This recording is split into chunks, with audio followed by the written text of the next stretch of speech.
Hi everyone, कैसे हो आप सभी लोग। आई होप आप लोग अच्छे होंगे। मैं हूं राहुल जयसवाल एंड स्वागत करता हूं आप सभी का एक बार फिर हमारे YouTube channel J are tutorials में। फ्रेंड्स, आज अगेन आपके सामने most important one shot video लेकर आ चुका हूं दोस्तों, जिसमें आज के दिन जो सब्जेक्ट होने वाला है हमारा वन शॉट रिवीजन वीडियो का, वो होगा साइंस का सब्जेक्ट। जी हाँ दोस्तों, तो 10th स्टैंडर्ड के लिए साइंस सब्जेक्ट का जो पार्ट 1 होता है उसका एक और चैप्टर का हम वन शॉट रिवीजन वीडियो हम कराने जा रहे हैं, और उस चैप्टर का जो नाम है वो है chapter number 2, periodic classification of elements. ठीक है दोस्तों, तो इसके पहले जो पहला चैप्टर था ग्रेविटेशन, उसका one shot revision video already बहुत अच्छे से एक्सप्लेन किया है। एक ही घंटे के अंदर पूरा का पूरा चैप्टर हमने कवर करा दिया, तो आप जाके देख सकते हो। हमारे वीडियोस के अंदर मैथ्स के ऑलमोस्ट 2 से 3 चैप्टर्स कंप्लीट हो चुके हैं, दोनों पार्ट 1 पार्ट 2, उसके भी वन शॉट रिवीजन वीडियोस देख सकते हो। हमारे रेगुलर लेक्चर वीडियोस तो बहुत पहले ही कंप्लीट हो चुके हैं, पूरे सिलेबस हमारा 10th स्टैंडर्ड का कंप्लीट हो चुका है, तो वो आप जाके अच्छे से देख सकते हो। हमारे प्लेलिस्ट हमने बनाए हुए, वहां से आप चेकआउट कर सकते हो। तो देखो, हमारा वन शॉट रिवीजन वीडियोस का मतलब क्या होता है, ये थोड़ा सा मैं बताना चाहूंगा कि हम क्या करते हैं। जो भी टॉपिक्स आपके एक चैप्टर में अगर होते हैं तो उस टॉपिक को हम वापस से रिवाइज कराते हैं कि उसका मतलब क्या है, लेकिन वो जो तरीका होता है वो थोड़ा फास्ट भी होता है और रिवीजन पॉइंट ऑफ व्यू भी समझाते हैं। क्योंकि देखो, रेगुलर लेक्चर और रिवीजन वीडियो में कुछ फर्क होता है।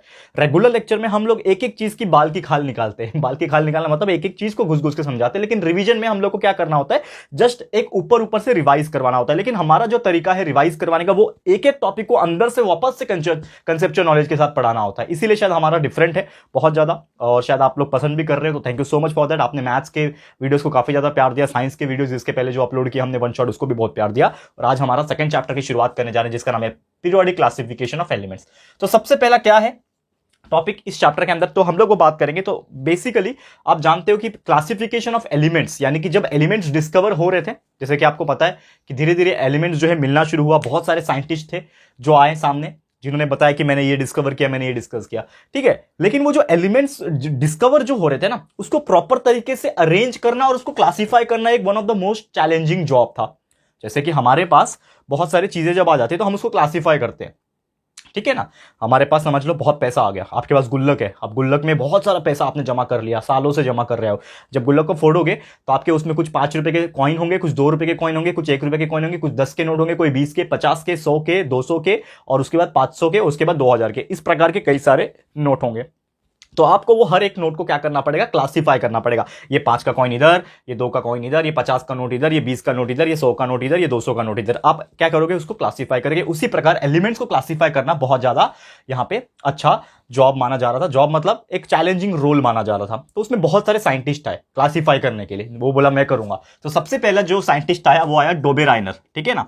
कौन आया, डोबेराइनर्स, ठीक है। तो ये जो डोबेराइनर था, उसने बोला कि मैं जो है ना एक ऐसा तरीका लाया हूं जिससे मैं एलिमेंट्स को क्लासिफाई कर सकता हूं, और उसने उस तरीके को नाम रखा ट्रायड। उसने उस तरीके का नाम क्या रखा, ट्रायड। अब ट्रायड का मतलब क्या होता है, तिकड़ी। जैसे कि हम लोग पेयर को क्या बोलते हैं, जोड़ी बोलते हैं, जोड़ी बोलते हैं ना, पेयर। तो उसमें क्या होता है, जोड़ी होता है, मतलब कोई 2 चीज हो सकता है। समझ लो अभी राहुल है एंड रोहन है, ठीक है ना, ये 2 लोग हैं, तो ये क्या हो गया, जोड़ी हो गया, राहुल एंड रोहन की जोड़ी। लेकिन एक और आदमी आ गया इसमें, समझ लो, ठीक है ना, एक और आदमी आ गया अभी, ठीक है, प्रदीप। तो ये कौन हो गया, तीसरा पर्सन हो गया। तो ये 1 2 3, यानी कि ये क्या बन जाए, अब पेयर नहीं रहेंगे, ये क्या रहेंगे, ये रहेंगे ट्रायड। क्या रहेंगे, ये ट्रायड हो जाएंगे। यानी 3 की चीज, जब 3 एक साथ आ जाते तो तिकड़ी बोलते हैं हम लोग। 3 तिगाड़ा काम बिगाड़ा, उस प्रकार का चीजें है, ठीक है। तो इसको हम लोग बोलते हैं ट्रायड। काम बिगाड़ने वाला काम नहीं हो रहा है यहाँ पे, बहुत अच्छी तरीके से काम हो रहा है। और बाय द वे आपको पता ही है कौन कौन है, राहुल मैं हूँ, रोहन मेरा भाई, एंड प्रदीप सर को तो आप जानते ही होंगे। अगर नहीं देखा है तो 11th के वीडियोस जाके देख सकते हो। प्रदीप सर बहुत मेहनत कर रहे हैं, ठीक है। चलो, ये तो आपको मैंने जस्ट एक एग्जांपल ऐसे ही समझा दिया, इसका हमारा चैप्टर से कोई लेना देना नहीं है। लेकिन यहाँ पे डोबेरा ने ट्रायड जो आया, उन्होंने बोला कि हमने इस प्रकार से एलिमेंट को अरेंज किया है कि हमने 3-3 की जोड़ियां बनाई है, एलिमेंट्स के 3-3 की जोड़ियां। तो कैसे बनाई उसने एलिमेंट्स की 3-3 जोड़ियां, एग्जांपल से समझाता हूं। लेट्स सपोज उसने कुछ एलिमेंट्स ले लिए। पहले केस में कुछ एलिमेंट्स का नाम नहीं लिख रहा हूं यहाँ पे, उन्होंने लिया लिथियम, ठीक है। दूसरा एलिमेंट उन्होंने लिया सोडियम और पोटेशियम। उन्होंने बोला कि ये तीनों एलिमेंट जो है, इसकी जो प्रॉपर्टीज होंगी वो सेम होगी। लिथियम, सोडियम और पोटेशियम की जो प्रॉपर्टीज है वो सेम है, इसीलिए मैं तीनों को एक साथ रखना चाहता हूं।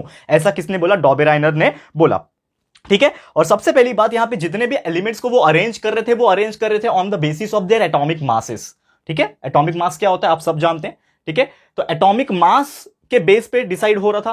तो कहीं ना कहीं हर एक साइंटिस्ट का एक अपना अपना रूल था। तो उसने बोला कि ये 3 जो है हमने अच्छे से ट्रायड बना के रखे हैं। अब इसको क्या करना है, तो उसने एक एक्सपेरिमेंट किया जिसको हम लोग बोलते हैं डॉबेराइनर ट्राइड्स का एक्सपेरिमेंट। तो उसके हिसाब से क्या होता है कि हर एक का हम लोग क्या करते हैं, एक एटॉमिक मास को कंसीडर करते हैं। ठीक है, तो समझ लो मेरे पास लिथियम है, तो लिथियम का जो एटॉमिक मास था वो है दोस्तों यहां पे 6.9। ये आपको दिया हुआ रहेगा एग्जाम में, अगर आपको नहीं याद है तो आप याद कर सकते हो। बहुत सारे एटम्स हैं, hydrogen, helium, lithium, beryllium, boron, carbon, nitrogen, oxygen, ऐसे करते करते 20 से 30 एलिमेंट स्टार्टिंग के, उसके कुछ एटॉमिक नंबर और एटॉमिक मास जो है याद रख लो। मैंने एक शॉर्टकट तरीका बनाया हुआ है, हमारे साइंस का फंडा सीरीज प्लेलिस्ट में जाओगे तो साइंस का फंडा सीरीज है, उसमें हमने ना ऐसे ऐसे ट्रिक्स बताए हैं कि आप बड़ी आसानी से याद कर सकते हो एटॉमिक नंबर को और उसके मासेस को, तो जाके देख लेना। तो लिथियम का पहले वाले का एटॉमिक मास है 6.9। ठीक है, ये हो गया।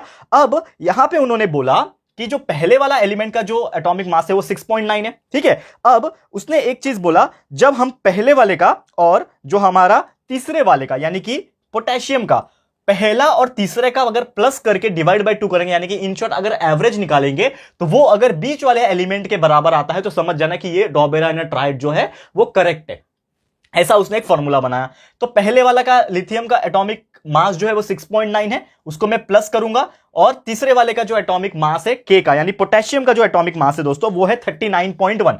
ठीक है, 39.1। अब इसको दोनों को प्लस करके आपको क्या करना है, डिवाइड बाय 2 करना है। तो प्लस कर लेते हैं हम लोग, तो 6.9 प्लस 39.1 ये दोनों को प्लस करोगे और डिवाइड बाय 2 करोगे तो नॉर्मली इसका जो आंसर आता है वो आता है 46/2 यानी कि 23।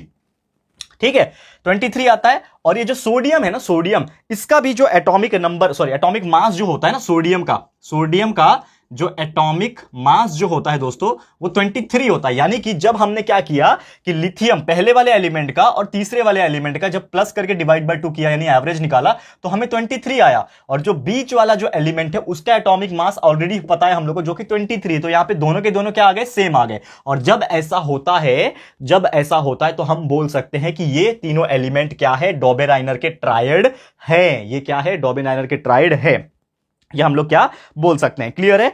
तो उम्मीद करता हूं कि ये चीज आपको बहुत ही बेहतरीन तरीके से आपको समझ में आ गया होगा कि डॉबेराइनर ट्रायड का मतलब क्या था। लेकिन अब ये जो साइंटिस्ट आया डॉबेराइनर करके जो साइंटिस्ट आया, ये सक्सेसफुल हो गया क्या? नहीं, ये सक्सेसफुल नहीं हुआ। क्यों नहीं हुआ? क्योंकि जब इसने 3 एलिमेंट लिया, लिथियम, सोडियम, पोटेशियम लिया, उसका ट्रायड निकाला तो ये सक्सेस था। लेकिन सिर्फ एक एग्जांपल में काम करेगा क्या वो? जैसे मैं बोलूंगा कि एक बलून है, हवा में उड़ता है और वो स्पेस तक जा सकता है, तो क्या हर बलून को आप उठाओ और मुंह से फुला के आप हवा में भेज के स्पेस में भेज सकते हो क्या? नहीं। कुछ स्पेसिफिक हीलियम बलून होते हैं, हाइड्रोजन बलून होते हैं, वही जा पाते हैं उतनी हाइट तक, सब नहीं जाएंगे। तो इसका मतलब इसका जो ट्रायड था वो एक सक्सेसफुल हुआ, लेकिन सब जो है वो सक्सेसफुल हो रहा था क्या? नहीं हो रहा था। कैसे नहीं हो रहा था? एक और एग्जाम्पल से समझाता हूं। लेट सपोज उसने एक और एलिमेंट ले लिया और वो एलिमेंट की 3 जोड़ी बना दिया उसने, कैल्शियम, दूसरे का स्ट्रोंटियम, ठीक है, और तीसरे का बेरियम। ठीक है, अब यहां पे 3 एलिमेंट ले लिया, तो यहां पे जो कैल्शियम है ना उसका पहले मैं सबका ना एटॉमिक मास लिख देता हूं। ठीक है ना, ये आपको दिया हुआ रहेगा, टेंशन मत लेना, नहीं तो याद रख सकते हो तो अच्छी बात है। तो कैल्शियम का है दोस्तों 40.01, यहां पे मैं साइड में लिख देता हूं, कैल्शियम का जो है 40.1 है। ठीक है, उसके अलावा जो आपका सीरियम है उसका है 87.6। ठीक है, और बेरियम का जो एटॉमिक मास दिया हुआ है वो दिया हुआ है दोस्तों 137.3।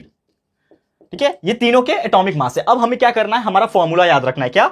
A plus C divide by 2, यानी कि पहला वाला और तीसरा वाला प्लस करके डिवाइड बाई 2। देखो मैं थोड़ा शॉर्टकट तरीके से भी जा रहा हूं, मैं बहुत ज्यादा अच्छे से चार्ट नहीं बना रहा। क्यों? क्योंकि हमारे वो रेगुलर लेक्चर वीडियो में ऑलरेडी बनाया हुआ है, तो आप रेगुलर लेक्चर वीडियो पहले देख के ही आए होंगे मुझे लग रहा है, क्योंकि आपको बहुत सारी चीज पहले से पता होगा। क्योंकि रिवीजन का मतलब होता है जस्ट टू रिवाइज करवाना, आपको याद दिलाना फिर से कि आपने क्या क्या पढ़ के रखा है ऑलरेडी। तो कैल्शियम क्या है दोस्तों, कैल्शियम का है 40.01। ठीक है, 40.1 प्लस बेरियम कितना है, सॉरी माफ करना, हाँ बेरियम कितना है 137.3। अब इन दोनों को आप प्लस करोगे दोस्तों, इन दोनों को जब आप प्लस करोगे और डिवाइड बाय 2 करोगे तो आपका जो आंसर आ रहा है, ठीक है, वो जो आंसर आ रहा है वो आ रहा है 88.7। ठीक है, 88.7। और आपका जो सीरियम था, सीरियम, ठीक है ना, उसका कितना था वैल्यू, एसआर का वैल्यू कितना है 87.6।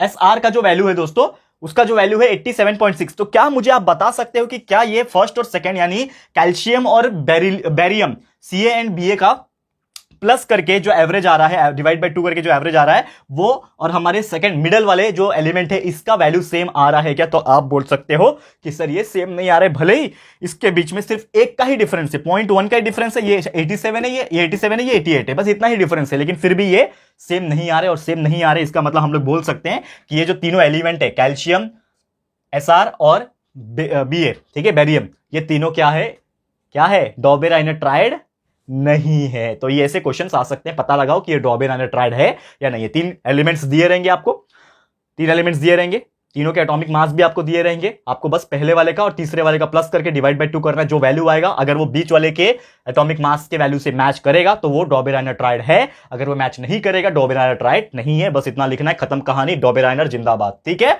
अब डॉबेराइनर की ये कहानी खत्म हो गई यहां पे आके, क्योंकि जब उसने बोला, बहुत ताव में आया था डॉबेराइनर की, देखो मैंने ये जो क्लासिफिकेशन ऑफ एलिमेंट है ना, इसका जो है ना ये सॉल्व कर दिया। देखो मैं अभी क्लासिफाई कर पाऊंगा एलिमेंट्स को according to their atomic masses and triad के हिसाब से। उसने पहला तो एक्सपेरिमेंट किया तो वो सक्सेसफुल हुआ, चलो भाई मान लिया, लेकिन और करके दिखा भाई, सिर्फ एक से मानूंगा क्या, मैंने और करके दिखा तो दूसरा वाला किया तो फेल हो गया बंदा। यानी कि जो डॉबेराइनर था उसकी जो थियरी थी कि हम 3-3 की जोड़ियां बनाएंगे, तिकड़ियां बनाएंगे, जोड़ियां तो नहीं बोलूंगा, ट्रायड बनाएंगे, ट्रिपल, और उसके हिसाब से अरेंज कर देंगे एलिमेंट्स को तो हमारा क्लासिफिकेशन ऑफ एलिमेंट्स हो जाएंगे। लेकिन ऐसा सक्सेसफुल होता हुआ नहीं नजर आया। यानी कि जो डॉबेराइनर ट्रायड थी उसकी जो थियरी थी वो क्या हो गई दोस्तों, फेल हो गई, एक पॉइंट पे आके फेल हो गई। ठीक है, अब जैसे ही कोई फेल होता है तो उसके पीछे कई सारे लोग लग जाते हैं, यार ये तो फेल हो गया, अब मैं देख ये चीज करके दिखाऊंगा। जैसे मैं एक साइंटिस्ट हूं अगर फॉर एग्जांपल, तो मैं कुछ एक्सपेरिमेंट कर रहा था लेकिन मेरा वो एक्सपेरिमेंट सक्सेसफुल नहीं हुआ, तो दूसरा साइंटिस्ट जो मेरे को देख रहा था, अरे यार ये वाला ना इसने ट्राई करके देखा, अब मैं ना इसने ट्राई करके इसने सक्सेसफुल नहीं हुआ तो मैं ट्राई करता हूं और मैं सक्सेसफुल हो जाता हूं, तो अब इसका दुकान बंद हो गया डॉबेराइनर का, इस चीज में वो सक्सेसफुल नहीं हो पाया। तो इसके रिप्लेस करने के लिए और क्लासिफाई ऑफ एलिमेंट करने के लिए एक और नया साइंटिस्ट आ गया जिसका नाम था न्यूलैंड, और न्यूलैंड ने एक नया तरीका बताया, वो लाया न्यूलैंड का ऑक्टेव्स। तो वो न्यूलैंड ऑक्टेव्स क्या है ये हम लोग देखेंगे। ठीक है, क्लियर है। तो ये था हमारा पहला टॉपिक, उम्मीद करता हूं ये आपको समझ में आ गया होगा। ऐसे कई सारे टॉपिक्स पढ़ने आप लोग बने रहो, वीडियो बहुत लंबा हो सकता है लेकिन आपको ये पूरा चैप्टर आज क्लियर हो जाएगा, ट्रस्ट में आपको पूरा चैप्टर क्लियर हो जाएगा, टॉपिक बाय टॉपिक समझ में आ गया। इसको मैं मिटा रहा हूं, अगर आप स्क्रीनशॉट कुछ इंपॉर्टेंट लग रहा है आपको तो स्क्रीनशॉट भी आप लेते जाइए। ठीक है दोस्तों, यहां पे आप स्क्रीनशॉट ले सकते हो, बाकी चीजें हमने रेगुलर लेक्चर वीडियोस में बनाए हैं, वहां से भी आप रेफर कर सकते हो, जाके देख सकते हो। ठीक है, अब मैं इसको मिटा रहा हूं क्योंकि अब मैं जा रहा हूं हमारे दूसरे साइंटिस्ट के पास। कौन था भाई दूसरा साइंटिस्ट, क्या नाम लिया मैंने अभी, न्यूलैंड। ठीक है, नया वाला लैंड, न्यूलैंड। ठीक है, चलिए आ जाते हैं सेकंड टॉपिक के ऊपर। तो हमारा इसके बाद का डॉबेराइनर का थियरी सक्सेसफुल नहीं हुआ भाई, तो हम आ जाते हैं हमारे दूसरे वाले टॉपिक पे जिसका नाम है न्यूलैंड। अब न्यूलैंड का क्या था, उसने जैसे डॉबेराइनर ने अपना जो थियरी बनाया था उसका नाम था ट्रायड, 3-3 की जोड़ियां लगाना। अब ये न्यूलैंड जो था उसने ऑक्टेव लेके आया। सर आप बोलेंगे ये ऑक्टेव क्या है, ऑक्टोपस जैसा लग रहा है। ऑक्टेव इज नथिंग बट, जैसे हम लोग 2 को जोड़ी बोलते हैं, 2 को पेयर बोलते हैं ना जोड़ी, वैसे 3 को ट्रायड बोलते हैं, वैसे 8 रहेगा कुछ चीज तो उसको ऑक्टेव कहा जाता है। तो ये क्या था, तो वो हमारे जो न्यूलैंड थे, इन भाई साहब ने बोला कि डॉबेराइनर तो सक्सेसफुल हुआ नहीं, तो क्यों ना मैं एक अलग से थियरी लेके आऊं। ठीक है, और हमेशा जो भी साइंटिस्ट थे वो जो भी एलिमेंट्स को क्लासिफाई करना चाह रहे थे, अरेंज करना चाह रहे थे, वो उसके एटॉमिक मास के आधार पे रखना चाह रहे थे। ठीक है, और एटॉमिक मास के हिसाब से वो रखने जब जा रहे थे तो उन्होंने एक चीज ऑब्जर्व किया। यहां पे मैं एक छोटा सा टेबल ड्रॉ करना चाहूंगा आप लोग के लिए, छोटा सा, ज्यादा नहीं। ठीक है, आपको मैं बताने के लिए एक नॉर्मल तरीके से मैं एक्सप्लेन कर रहा हूं। ठीक है, नॉर्मल तरीके से आप थोड़ा सा वेट कर सकते हो, यहां पे ध्यान दे देना। ठीक है ना, यहां पे उन्होंने कुछ एलिमेंट्स के नाम यहां पे मेंशन किए। अब वो एलिमेंट्स कैसे नाम है मैं आपको बताता हूं, थोड़ा सा ध्यान लगा के देख लेना। ठीक है, एक सेकेंड, कितना हो गया, 1 2 3 4 5 6 और एक और 7।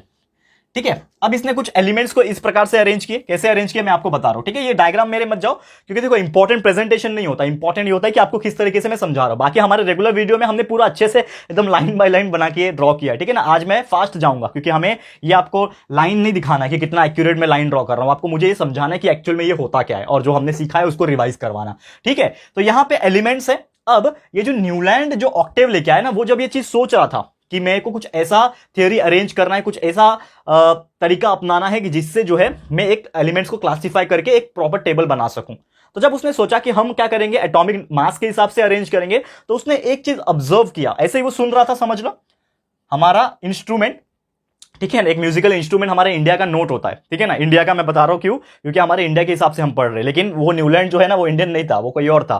ठीक है, तो उसके हिसाब से हमारा इंडिया जो होता है, इंडिया का जो म्यूजिकल इंस्ट्रूमेंट होता है वो होता है सा रे गा मा प ध नी। ये आपने सुना होगा, सा रे गा मा प ध नी, ये तो आपने सुना ही होगा। ये हमारा क्या है, 7 सुर बोलते हैं हम लोग, लेकिन अंग्रेजी में कुछ और होता है। अंग्रेजी में होता है दो रे मी फा सल्ला टी। ये भी लिख देता हूं, चलो ये आपको शायद नहीं पता होगा तो मैं बता देता हूं। दो रे मी ठीक है, डोरेमी फा सोल ला, फा सोल ला, ठीक है, और टी। तो उसने जब ये चीज किया, अब अंग्रेजी में तो वो ऐसे ही बोलता होगा, डो रे मी फा सोल ला टी, ऐसे बोलता होगा जैसे हम सारे गा मा पा धा नी बोलते हैं, ठीक है। तो वो जब ऐसा सोच रहा होगा तो उसके दिमाग में एक चीज आया कि अगर मैं कोई एलिमेंट्स को अरेंज करता हूं, जैसे कि फॉर एग्जांपल मैं अरेंज करके दिखाता हूं, ठीक है ना, अरेंज करके दिखा रहा हूं, आप थोड़ा सा ध्यान लगा के देख लो, 1 सेकंड लगेगा बस, ज्यादा नहीं लगेगा, ठीक है ना, थोड़ा सा ध्यान लगाना।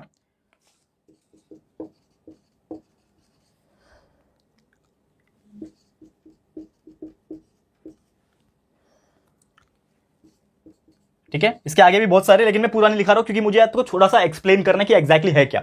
थोड़ा सा यहां पे आप देखोगे तो जो ऑक्टेव था वो इसने ये सोचा कि एक से म्यूजिकल इंस्ट्रूमेंट, म्यूजिकल नोट्स के हिसाब से उसको समझ में आया कि ये सारे गामा पधा नहीं होता है, लेकिन वापस से जब हम बोलते हैं इसको सारे गामा पधा नी सा, तो ये जो 8वां जो वर्ड आया वो पहले वाले का रिपीट आया। ध्यान से सुनो, सारे गामा पधा नी सा, ऐसा बोलते हैं ना हम लोग, सारे गामा पधा नी सा। तो सात, तो जो 8वां वर्ड आया वापस से सा आया, मतलब जो पहला वर्ड था सा वही 8वां आ रहा है सा, सारे गामा पधा नी सा। यानी कि उसने ये जब दिमाग लगा, ये जब उसके दिमाग में चला यार कुछ तो लोचा यहां पे, तो उसने बोला कि मैं इस प्रकार से एलिमेंट्स को अरेंज करूंगा कि जो पहला एलिमेंट रहेगा और उसके बाद जो 8वां एलिमेंट आएगा उस दोनों की प्रॉपर्टी जो होगी सेम होगी, ऐसा उसने बोला। इसके हिसाब से क्या हो जाएगा कि यहां पे हाइड्रोजन और फ्लोरीन की प्रॉपर्टी सेम हो जाएगी, समझ लो, एक पहला ये, दूसरा, तीसरा, चौथा, पांचवा, छठवां, सातवां और ये 8वां, तो हाइड्रोजन और फ्लोरीन की प्रॉपर्टी सेम हो जाएगी, तो उसको मैं एक ही ग्रुप में रखूंगा। वैसे ही लिथियम के बाद 8वां एलिमेंट कौन सा है, देखो लिथियम पहला हो गया, ठीक है ना, ये समझ लो ये पहला हो गया अभी, तो ये पहला, दूसरा, तीसरा, चौथा, पांचवा, छठवां, सातवां, 8वां, तो उसके हिसाब से हमारा, सॉरी फ्लोरीन को तो गिना ही नहीं ना, ये 7वां और ये 8वां, तो लिथियम के हिसाब से सोडियम, सोडियम के हिसाब से 8वां कौन हो जाएगा, पोटेशियम, और पोटेशियम के आगे, उसके आगे जो भी होंगे। तो उसने एक चीज सीखा यहां से, ऑक्टेव के हिसाब से उसने एक चीज सीखा कि यहां पे हम हर 8वें एलिमेंट को अगर ध्यान से देखेंगे तो उसकी केमिकल प्रॉपर्टी जो है वो सेम आ रही है एज कंपेयर टू 8वें एलिमेंट।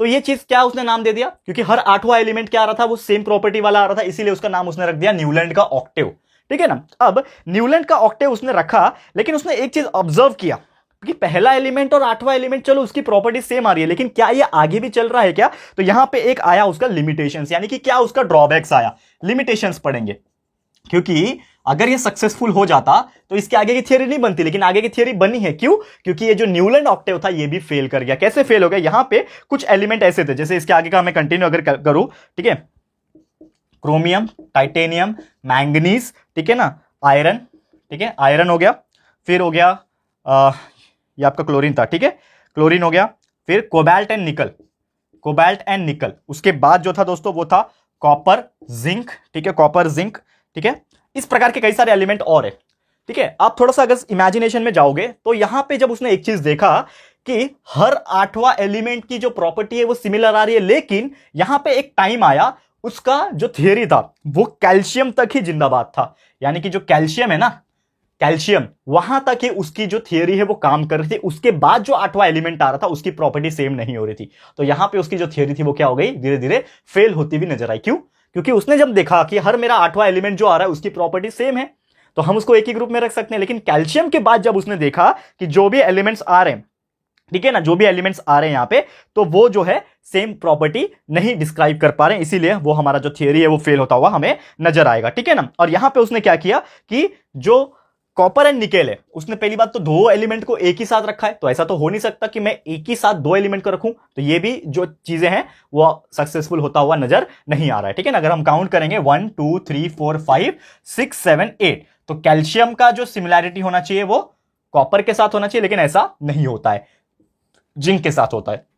तो ये सब चीजें, बहुत सारी डिफिकल्टीज आई, बहुत सारे प्रॉब्लम्स आने लगे, धीरे धीरे यहां पे एक चीज पता चल गया कि यहां पे जो न्यूलैंड ऑक्टेव्स है ये भी सक्सेसफुल नहीं है, और इसीलिए ये जो न्यूलैंड ऑक्टेव था इसकी थियरी भी क्या हो गई, अनसक्सेसफुल हो गई। क्लियर है, तो उम्मीद करता हूं कि ये चीज भी आपको समझ में आ गया होगा।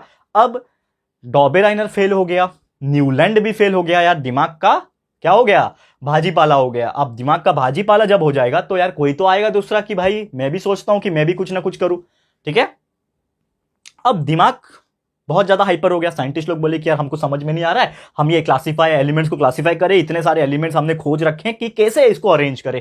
तो इसके बाद एक और साइंटिस्ट आया जिसका नाम था मेंडेलीव। ये भाई साहब बोले जो तुम लोग नहीं करके दिखाए ना, डोबेराइनर, न्यूलैंड, तुम लोग नहीं कर पाए, मैं करके दिखाऊंगा। इस प्रकार का उसका चैलेंज था। चैलेंज तो नहीं था लेकिन इस प्रकार का उसने अपने मन में सोचा होगा। तो उसने क्या सोचा, किस प्रकार की चीजें की, वो हम डिस्कस करेंगे हमारे तीसरे टॉपिक में, जिसका नाम है दोस्तों मेंडेलीव्स पीरियोडिक टेबल। तो ये मेंडेलीव्स का पीरियोडिक टेबल क्या है ये हम देखेंगे। इसको आप स्क्रीनशॉट अगर लेना चाहोगे, देखो मैं इनकंप्लीट मैंने लिखा है, इसके आगे भी बहुत सारे एलिमेंट्स है, वो आप लोग अपने बुक से देख सकते हो या फिर हमारे जो पुराने वीडियो है उसमें जाके देखो, उसमें और प्रॉपर तरीके से एक्सप्लेन किया हुआ है। क्योंकि आज रिवीजन है तो रिवीजन जैसे ही करा रहे हैं हम लोग, ठीक है।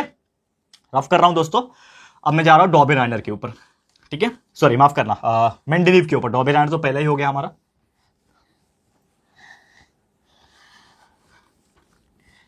देखो अभी ध्यान से, आपको बहुत इंटरेस्टिंग लगेगा। तीसरा जो पार्ट था मेंडेलीव भाई साहब, अब मेंडेलीव भाई साहब को आ गया था गुस्सा, ठीक है।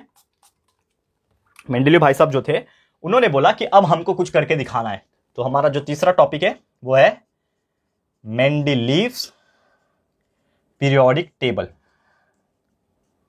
ठीक है। अब ये जो मेंडेलीव भाई साहब थे, इन्होंने भी कुछ सोचा होगा कि यार उसने देखा कि डॉबेराइनर का जो ट्रायड वाला तरीका था, तीन तीन को एक साथ में रखो, वो भी काम नहीं किया। न्यूलैंड का ऑक्टेव वाला तरीका कि हर आठवां जो एलिमेंट आएगा उसकी केमिकल प्रॉपर्टी सेम है तो इसको हम लोग सेम ग्रुप में रखेंगे, इस प्रकार की ऑक्टेव थियरी भी सक्सेसफुल नहीं हुई। तो डॉबेराइनर मेंडेलीव ने सोचा कि यार हम ऐसा क्या करें। तो मेंडेलीव ने इमेजिन किया यहां पे कि हमारा सबसे इंपॉर्टेंट जो स्टेप होता है, अगर हमें कोई भी एक पीरियोडिक टेबल बनाना है जिसमें हम एलिमेंट्स को रखें, एक ग्रुप तैयार करें जिसमें हम एलिमेंट्स को प्रॉपर तरीके से क्लासिफाई करें, अरेंज करें, तो हमें कुछ ना कुछ सोचना पड़ेगा, ठीक है ना। तो उन्होंने एक चीज बहुत ज्यादा इंपॉर्टेंट चीजें सोचा कि यहां पे जो एलिमेंट्स होंगे उसके हम एटॉमिक मास के आधार पे उस चीज को अरेंज कर सकते हैं, वो भी किसके, increasing order of their atomic mass, increasing order of their atomic मास। ये बहुत इंपॉर्टेंट वर्ड था पूरे खोज में, पूरे क्लासिफाई करने के खोज में। ये जो increasing order of their atomic मास है ये बहुत इंपॉर्टेंट था। मतलब अब ये लोग अरेंज करने लगे एलिमेंट्स को कि किस प्रकार जो एटॉमिक मास है, ठीक है ना। हाइड्रोजन का समझ लो एटॉमिक मास 1 है, हीलियम का 4 है, लिथियम का 6 है, तो उसके हिसाब से इंक्रीजिंग ऑर्डर में ये लोग क्या करने लगे, अरेंज करने के लिए यहां पे शुरू हो गए, ठीक है ना। तो ये चीज हो गया। और साथ ही में वो लोग ये देख रहे थे कि उस एलिमेंट का फिजिकल प्रॉपर्टी कैसा है, उस एलिमेंट का केमिकल प्रॉपर्टी कैसा है, इस प्रकार से कई सारी चीजें देखने लगे। और उन्होंने मॉलिक्यूलर फॉर्मूला बनाया हाइड्राइड्स का और ऑक्साइड का। उन्होंने क्या किया, हाइड्राइड्स का, ठीक है ना, हाइड्राइड्स का और ऑक्साइड्स का फॉर्मूला जो है बनाया और उसके हिसाब से वो लोग ने पीरियोडिक टेबल को अरेंज करना शुरू किया, ठीक है ना। तो अब यहां पे एक चीज ये भी था कि मेंडेलीव जब ये सब चीज कर रहा था, यानी कि जब उसने फिजिकल प्रॉपर्टी भी देख लिया, केमिकल प्रॉपर्टी भी देख लिया, उसने एक चीज सीखा यहां पे कि मेंडेलीव ने ये पाया कि जो एलिमेंट्स के फिजिकल प्रॉपर्टी और जो केमिकल प्रॉपर्टी जो है सिमिलर है उसको मैं एक साथ रखूंगा, ठीक है। जिस भी एलिमेंट के यहां पे क्या है, सिमिलर और फिजिकल केमिकल प्रॉपर्टीज है, उसको मैं एक साथ रखूंगा। और उन्होंने एक चीज और ऑब्जर्व किया कि वो जो एलिमेंट्स होंगे जिसके फिजिकल और केमिकल प्रॉपर्टीज सिमिलर है, वो एक डेफिनाइट पैटर्न में रिपीट हो रहे हैं, डेफिनाइट पैटर्न में क्या हो रहे दोस्तों, रिपीट हो रहे। इसका मतलब क्या है, ठीक है, समझ लो कि आपका एक कोई एलिमेंट है, ठीक है ना, कोई भी एक एलिमेंट है, जैसे हाइड्रोजन है, तो हाइड्रोजन के बाद कोई एक ऐसा एलिमेंट है जिसकी प्रॉपर्टी हाइड्रोजन से मिलती जुलती है, तो उसके बाद वो क्या हो रहा है, रिपीट हो रहा है। तो इस प्रकार से चीजें मेंडेलीव ने सोची और उसके वजह से उसने क्या कर दिया, एक छोटा सा टेबल तैयार किया, ठीक है ना, एक रफ टेबल तैयार किया जिसमें उन्होंने बहुत सारी चीजें किया, ठीक है ना। यहां पे बहुत इस प्रकार का टेबल उसने क्रिएट किया जिसमें बहुत सारे एलिमेंट्स को उसने प्लेस कर दिया। मैं रफ बना रहा हूं दोस्तों, मैं रफली फिगर बना रहा हूं, ये आपको मिल जाएंगे हमारे रेगुलर लेक्चर्स के अंदर, हमने प्रॉपर तरीके से एक्सप्लेन किया हुआ। ये रफली मैं बता रहा हूं लेकिन समझ लो ये मैं क्या बताने की कोशिश कर रहा हूं, ये थोड़ा समझ लो। तो सबसे पहले उसने हीलियम रखा, सॉरी हाइड्रोजन रखा, यहां पे हीलियम रख दिया, ठीक है ना। और जैसे मैंने बोला कि उसने किस तरह अरेंज किया था, according to the increasing order of their atomic mass. तो यहां पे हाइड्रोजन का 1 है, हीलियम का 2 है या फिर 4 है, इस प्रकार से उसने क्या कर दिया, अरेंज करना जो है वो शुरू कर दिया, ठीक है। लिथियम हो गया यहां पे, तो इस प्रकार से चीजें करने लगी। तो ये जब उन्होंने किया तो उनको एक चीज समझ में आएगा कि यहां पे जो है ना, कुछ चीजें ऐसी है जो पीरियोडिक तरीके से चल रही है और कुछ ऐसी चीजें हैं जो ग्रुप की तरफ से कर रही है। तो इसीलिए उसने क्या कर दिया, मेंडेलीव ने कुछ ग्रुपिज्म तैयार कर दिया यहां पे, और वो ग्रुप नंबर 1 2 3 ऐसे करते करते उसने कितने 8 ग्रुप तैयार कर दिए। समझ लो ये कर दिया आपने group number 1, group number 2, group number 3, ठीक है, ग्रुप नंबर 4, ग्रुप नंबर 5, ठीक है, फिर ग्रुप नंबर 6 और फिर और भी तैयार कर दिया ग्रुप नंबर 7 और ग्रुप नंबर 8। इस प्रकार से बहुत सारी चीजें उन्होंने तैयार कर दी ग्रुप नंबर के हिसाब से। और यहां पे भी उसने क्या कर दिया, एक रो अरेंज कर दिया, 1 2 3 4 5 6 करके ऐसे बहुत सारे क्या कर दिया, रो अरेंज कर दिया। अब उसने एक चीज क्या बोला कि जो प्रॉपर्टी होता है एलिमेंट का वो क्या होता है, पीरियोडिक फंक्शन होता है उसके एटॉमिक मास पे। मतलब उसको एक चीज तो समझ में आ गया था अभी कि जो भी सबसे इंपॉर्टेंट चीज है यहां पे वो है उसके एटॉमिक मास, और हम एटॉमिक मास के हिसाब से उसको अरेंज कर देंगे। तो उसने बहुत सारे एलिमेंट्स तैयार किए, बहुत सारे एलिमेंट्स तैयार किए। यहां पे सोडियम समझ लो, पोटेशियम समझ लो, ऐसे बहुत सारे एलिमेंट्स ने तैयार किए। लेकिन बहुत सारे एलिमेंट्स में भी ना कुछ जगह ऐसे थे जो खाली थे, कुछ बॉक्सेस ऐसे थे जो आप देखोगे अपने बुक में जो डायग्राम है उसमें आप देखोगे तो कुछ जगह जो है वो खाली थे। क्यों खाली थे वो जगह, क्योंकि उस एलिमेंट के अंदर मतलब कोई एक एलिमेंट अगर यहां पे है और दूसरा एलिमेंट यहां पे, तो उसके बीच में जो एटॉमिक मास का जो गैप था काफी ज्यादा गैप था। तो मेंडलीव को यह लग रहा था कि कुछ और एलिमेंट्स भी डिस्कवर हो सकते हैं जो हम लोग इस जगह खाली जगह पे प्लेस करेंगे, इस प्रकार से हम तैयार करेंगे। और यही था हमारा मेंडलीव का ये वाला टेबल। लेकिन इसमें भी कुछ कुछ जगह ऐसे था जो कि वैकेंट थे और कुछ जगह ऐसे थे जो जस्टिफाई नहीं कर रहे थे कि वो जगह पे ही प्रॉपर तरीके से जो हमारा मेंडलिक जो पीरियड उसने तैयार किया, जो टेबल तैयार किया है वो सक्सेसफुल है कि नहीं। तो इसीलिए इसके बहुत सारे एडवांटेजेस भी थे लेकिन इसके बहुत सारे डिसएडवांटेजेस भी थे। वो क्या थे वो हम लोग डिस्कस करेंगे, उसके बाद हम लोग नेक्स्ट टॉपिक पे जाएंगे। तो मतलब कहीं ना कहीं ये अच्छे तरीके से बन रहा था, मेंडलीव कहीं ना कहीं थोड़ा बहुत सक्सेसफुल होता हुआ नजर आ रहा था। लेकिन इसमें प्रॉब्लम यह हो गया कि इसके अंदर बहुत सारे डिसएडवांटेज भी आ गए, एक परफेक्ट टेबल नहीं बन पा रहा था और इसीलिए शायद ये टेबल सक्सेसफुल नहीं हुआ। मेंडलीव का ये टेबल भी सक्सेसफुल नहीं हुआ। क्यों नहीं हुआ, उसके कुछ मेरिट्स और डिमेरिट्स की बात करेंगे। ठीक है, ध्यान से देखना। ठीक है, अब मैं इसको मिटा रहा हूं। ठीक है, ये बहुत रफ में बना रहा हूं दोस्तों, बाकी चीजें आपको हमारे रेगुलर वीडियोस में मिलेगी। ठीक है, तो वहां से देखते रहिए उसको जाके।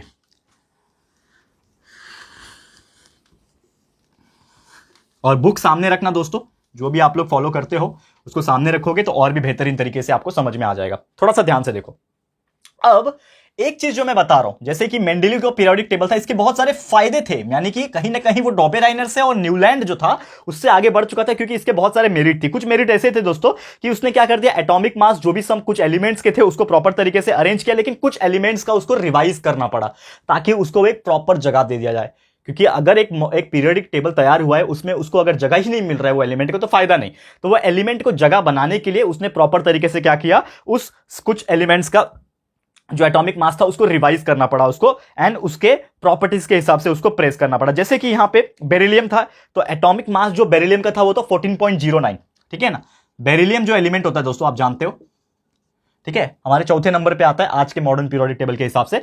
तो बेरिलियम उस टाइम पे ना एटॉमिक मास उसका कंसीडर किया था 14.09। ठीक है, तो 14.09 किया था, लेकिन बाद में जब पाया गया कि यार ये जो मेंडलीव था उसके हिसाब से बेरिलियम को वो 14.09 के हिसाब से वो प्लेस नहीं कर पा रहा था। तो उसको प्रॉपर जगह पे प्लेस करने के लिए मेंडलीव ने क्या किया, ये जो बेरिलियम था इसका जो एटॉमिक मास था उसके अंदर कुछ चेंजेस ला दिया और उसके जो करेक्ट वैल्यू पे ला दिया। मतलब ये जो 14.09 था ये करेक्ट वैल्यू नहीं था, मतलब उसके करेक्ट वैल्यू पे लाने के बाद इसका जो एटॉमिक मास बन गया दोस्तों रियल में, वो क्या बन गया, 9.4।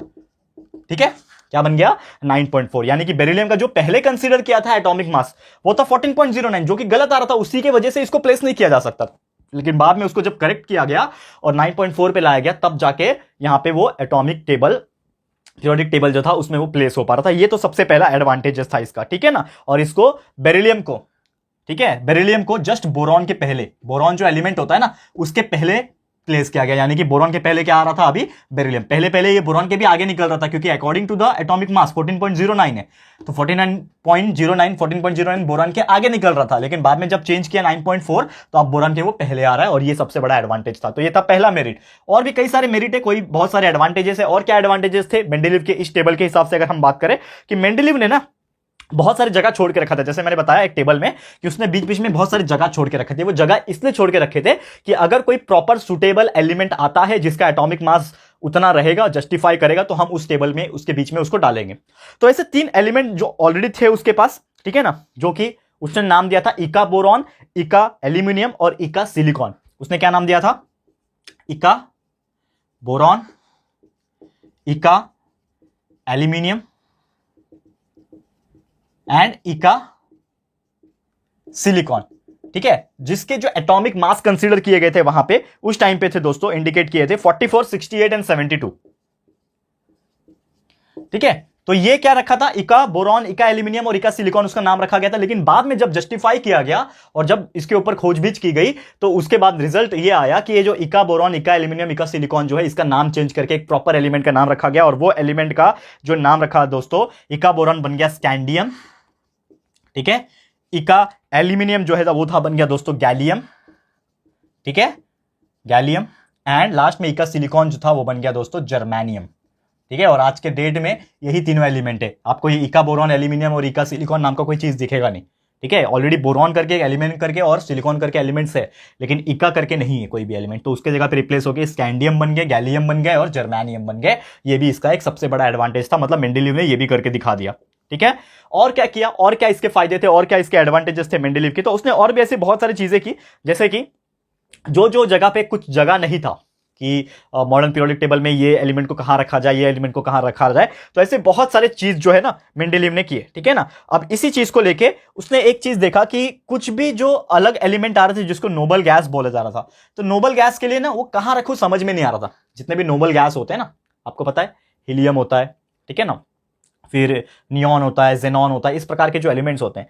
तो मेंडेलीव ने सोचा कि क्यों मैं इस एलिमेंट को बीच में रखूं, डिस्टर्ब क्यों करूं। तो उसने क्या कर दिया, एक सेपरेट ग्रुप बना दिया जिसका नाम रख दिया उसने जीरो ग्रुप, ठीक है। जितने भी नोबल गैस थे, नोबल ग्रुप जो था, उसने जितने भी एलिमेंट्स खोज किए उसने क्या कर दिया, एक जीरो ग्रुप बना दिया। मतलब एक अलग से जो ग्रुप बने थे उसमें और एक ग्रुप को ऐड कर दिया, और वो पूरे के पूरे ग्रुप में क्या कर दिया उसने, हमारा जो नोबल गैस मिल रहा था, नोबल गैस फाउंड आउट हो रहा था, उसने उसमें बना दिया। क्लियर है। और उसका नाम रख दिया जीरो ग्रुप, जो कि बहुत अच्छे से उस टेबल के अंदर फिट हो गया, ठीक है। तो ये इतने सारे उसके क्या थे, एडवांटेजेस थे, यानी मेरिट्स थे उसके। फिर भी ये जो मेंडेलीव का ये जो पीरियोडिक टेबल था ये रिजेक्ट क्यों हुआ, क्योंकि इसके बहुत सारे डिसएडवांटेजेस भी थे। तो क्या उसके डिसएडवांटेजेस थे और किस वजह से ये जो मॉडर्न नहीं है, ये जो मेंडेलीव का पीरियोडिक टेबल है ये नॉर्मली फेल क्यों हुआ, इसके पीछे का रीजन मैं आपको बताऊंगा। तो ये आप स्क्रीनशॉट ले लो अगर आपको लेना है तो। अब मैं बात करूंगा उसके डीमेरिट्स के बारे में। तो डीमेरिट्स क्या है, क्योंकि देखो क्लासिफाई करना मतलब प्रॉपर तरीके से क्लासिफाई करना। 50 के नोट में और 500 के नोट में कुछ फर्क होता है, क्योंकि आप 50 के नोट में 500 के नोट में डाल दोगे और 500 का नोट 50 के उसमें ग्रुप में डाल दोगे तो जस्टिफाई नहीं करेगा। उसी प्रकार यहां पे कुछ चीजें हुई। तो यहां पे हम बात करेंगे कि ये जो मेंडेलीव पीरियोडिक टेबल है इसके डीमेरिट्स क्या थे, ठीक है। अब मैं इसको मिटा रहा हूं, ठीक है, देखते रहना ध्यान से।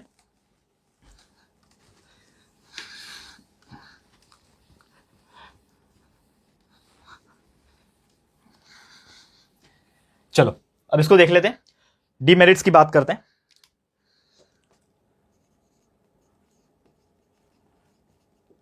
डीमेरिट्स, तो डीमेरिट्स की अगर हम बात करें, जैसे मेंडेलीव था यहां पे, ठीक है, तो कहीं ना कहीं कुछ चीजें जो उसके पीरियोडिक टेबल में बनी थी वो लैक कर रही थी। जैसे कि सबसे पहला जो चीज आ रहा था, उसने जितने भी एटॉमिक मास लिखे थे कोई भी पर्टिकुलर एलिमेंट का, जैसे कि कोबाल्ट वगैरह हो गया, ठीक है ना, कोई भी पर्टिकुलर एलिमेंट का जो उसने एटॉमिक मास लिखा गया था वो सेम हो रहा था। मतलब कुछ कुछ ऐसी चीजें थी जो छोटी छोटी चीजें में मिस्टेक हो रही थी, जैसे कोबाल्ट एंड निकल, जैसे मैंने आपको एक ऑक्टेव का भी बताया था, उसमें कोबाल्ट और निकल साथ में रखा गया था। तो समझ में ये आ रहा था कि कोबाल्ट और निकल जो है इसका जो एटॉमिक मास था ये एलिमेंट का सेम हो रहा था, पर ऐसा तो हो ही नहीं सकता कि किसी दो एलिमेंट का एटॉमिक मास सेम हो जाए, इट इज नॉट पॉसिबल। तो ये चीज गड़बड़ हो रहा था। तो इसी की वजह से कहीं ना कहीं ये जो थियरी थी मेंडेलीव की ये गलत होती हुई नजर आ रही थी। मतलब कुछ तो मिस्टेक कर रहे हो, आप सही जा रहे हो लेकिन आपका कुछ तो मिस्टेक है, आपको सुधारना पड़ेगा। इस प्रकार से चीजें हो रही थी। तो कोबाल्ट एंड निकेल का जो एटॉमिक मास था वो सेम आ रहा था, जो कि नहीं होना चाहिए। उसके अलावा अगर बात करें कि यहां पे जो आइसोटोप्स थे, वी नो दैट आइसोटोप्स का मतलब क्या होता है, same atomic number but different mass number, ये आपको पता ही होगा। आइसोटोप्स का मतलब क्या होता है, सेम एटॉमिक नंबर होते हैं बट उसके मास नंबर डिफरेंट होते हैं। तो ऑब्वियसली उसके मास नंबर डिफरेंट थे, लेकिन अगर हम बात करें इसकी जो केमिकल प्रॉपर्टीज थी उसकी सेम थी। कुछ ऐसे एलिमेंट थे जिसकी केमिकल प्रॉपर्टी सेम थी लेकिन मास नंबर क्या थे, डिफरेंट थे।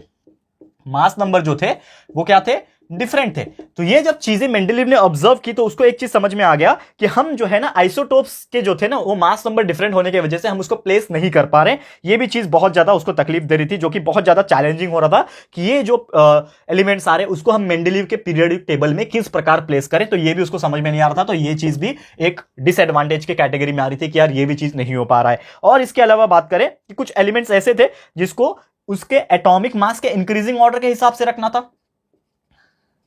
एटॉमिक मास के इंक्रीजिंग ऑर्डर, मतलब बढ़ते क्रम में एटॉमिक मास जैसे जैसे इंक्रीज हो रहा है उसके हिसाब से उसके एटॉमिक मास के इंक्रीजिंग ऑर्डर के हिसाब से उसको अरेंज करना था। लेकिन यहां पे क्या हो गया था कि कुछ एटॉमिक मास ऐसे थे जिसके जो इंक्रीजिंग ऑर्डर होना चाहिए था वो यूनिफॉर्म नहीं थे। यूनिफॉर्म नहीं होना मतलब अब जैसे कि 2 के बाद कोई ऐसा एलिमेंट जिसका एटॉमिक मास 4 हो, उसके बाद कुछ ऐसा जिसका 6 हो, किसी का 8 हो, किसी का 9 हो, इस प्रकार से बढ़ना चाहिए। लेकिन बीच बीच में कुछ एलिमेंट ऐसे थे जो कि फ्लक्चुएट कर रहे थे। तो अब 6 के बाद डायरेक्ट 9 लिख दोगे, फिर 8 आ जाएगा, फिर 4 आ जाएगा, फिर 3 आ जाएगा, फिर वापस से 10 हो जाएगा। तो इस प्रकार से अनइवन तरीके से एटॉमिक मास जो है वो इंक्रीज डिक्रीज हो रहे थे। दैट्स वाई ये भी चीज उसको अच्छे से समझ में नहीं आया और ये भी इसका एक डीमेरिट हो गया। और last but not the least अगर बात करें, हाइड्रोजन को कहां प्लेस करना, ये सबसे बड़ा चैलेंज था। क्योंकि हाइड्रोजन को लिखने के समय हम लोग H2 लिखते हैं जो कि फ्लोरीन, F2 क्लोरीन इस प्रकार साउंड करता है। तो कंफ्यूजन ये था कि हाइड्रोजन को कहां रखा जाए, पहले वाले ग्रुप में रखा जाए जिसमें सब अल्कली मेटल है जैसे कि आपके सोडियम है, पोटेशियम है, इस प्रकार के एलिमेंट है, या फिर उसको मैं हेलोजन के ग्रुप में रखूं, ग्रुप नंबर 7 में रखूं, कहां रखूं इसको समझ में नहीं आ रहा है। तो वो हाइड्रोजन के प्लेस के लिए चर्चा हो रही थी और इसीलिए वो चीज जो है वो प्रॉपर तरीके से नहीं बन पाई और पीरियोडिक टेबल अच्छे से तैयार नहीं हुआ। लेकिन मेंडलीव ही एक ऐसा पर्सन था जो कहीं ना कहीं काफी क्लोज पहुंच चुका था अरेंज करने में, क्योंकि उसने बहुत सारी इसके पहले जो किए उसमें बहुत सारी चीज सक्सेस हुई। डॉपेराइनर तो सीधा सीधा फेल हो गया, पहला अटेम्प्ट किया, दूसरे में तो सीधा फेल हो गया। न्यूलैंड का तो हर 8वां एलिमेंट सेम आ रहा था, लेकिन वो कैल्शियम तक सेम आया, उसके बाद उसका फ्लॉप हो गया।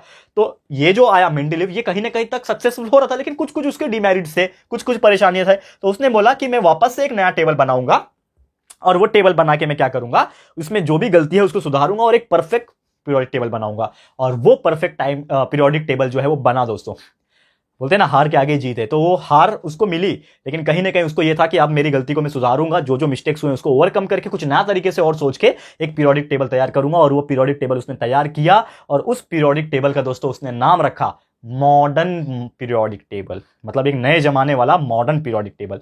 तो ये जो मॉडर्न पीरियोडिक टेबल आज भी दोस्तों हम फॉलो करते हैं वो क्या है वो हम लोग देखेंगे। लेकिन अभी मैं इसको रफ करने जा रहा हूं, फटाफट से आप स्क्रीनशॉट ले लो अगर लेना चाहते हो, ठीक है, क्योंकि अभी हम नेक्स्ट टॉपिक पे जाएंगे। ठीक है, फटाफट से दोस्तों चलिए, ठीक है, मिटा रहे हैं इसको हम लोग। हो गया, चलिए, उम्मीद कर रहा हूं दोस्तों आपको समझ में आ रहा है। ठीक है, और भी ज्यादा जानकारी, एकदम डिटेल में जानकारी चाहते हो कि हमने प्रॉपर तरीके से जो रेगुलर लेक्चर्स में पढ़ा है, तो हमारे रेगुलर लेक्चर्स भी देखा करो जाके दोस्तों। हमने बहुत पहले ही आपको बता दिया है कि हमारा सिलेबस साइंस और मैथ्स का पूरा ही कंप्लीट हो चुका है। एसएसटी जो है हिस्ट्री, ज्योग्राफी, पॉलिटिकल साइंस, ये भी 99% कंप्लीट हो चुका है। गिने चुने 1-2 चैप्टर बचे, वो हम लोग हर 3 दिन हफ्ते में रेगुलर लेक्चर्स के साथ बना रहे हैं। ठीक है, तो वो आप देखते रहना। अब मैं नेक्स्ट टॉपिक का बात करूंगा यहाँ पे, जो कि है हमारा मॉडर्न पीरियोडिक टेबल। बहुत ही बेहतरीन टॉपिक है और ये बहुत इंपॉर्टेंट टॉपिक भी है। ये है क्या मॉडर्न पीरियोडिक टेबल की अगर मैं बात करूं तो है क्या। तो सबसे पहली बात जो मैंने आपको बताया कि कुछ जो टेबल इसके पहले दिखाए थे हमने, रफली एक पीरियोडिक टेबल था मेंडलीव ने बनाया हुआ, तो उसमें बहुत सारी चीज मिसिंग थी, बहुत सारी तकलीफ थी। तो उसको ओवरकम करते हुए मेंडलीव ने क्या किया, एक मॉडर्न पीरियोडिक टेबल तैयार किया। और वो जो मॉडर्न पीरियोडिक टेबल उसने जो तैयार किया उसको नाम दिया long form of the periodic table. क्या रखा नाम उसने, लॉन्ग फॉर्म। तो सबसे पहले वो पीरियोडिक टेबल को मैं बनाना चाहूंगा, यहाँ पे पूरा नहीं बनाऊंगा अच्छे से, लेकिन उसका एक स्केच बनाऊंगा, उसका एक आउटलाइन बनाऊंगा। ये तो आप जानते हो कि मॉडर्न पीरियोडिक टेबल कैसा दिखता है, आपके बुक्स में मिल जाएगा। ठीक है, हमारा तो डिजिटल बोर्ड नहीं है अभी फिलहाल में, तो हम करेंगे कोशिश, अरेंज कर रहे हैं दोस्तों, जरूर से कुछ ना कुछ होगा, लेकिन टेंशन नहीं लेना है। ये फिलहाल में जो मिल रहा है वही ज्यादा इंपॉर्टेंट होता है दोस्तों, तो उसके ऊपर फोकस करो। तो यहां पे समझ लो एक मॉडर्न पीरियोडिक टेबल में कोशिश कर रहा हूं यहाँ पे ड्रॉ करने के लिए। लेट्स सपोज इस प्रकार से मैं अरेंज करता हूं इसको। ठीक है, समझ लो ये हमारा एक मॉडर्न पीरियोडिक टेबल है। ठीक है ना, इसमें मैं अंदर के एलिमेंट्स के नाम लिखूंगा नहीं, लेकिन आपको जस्ट बता रहा हूं। ठीक है, एक जस्ट बताने की कोशिश कर रहा हूं। ठीक है,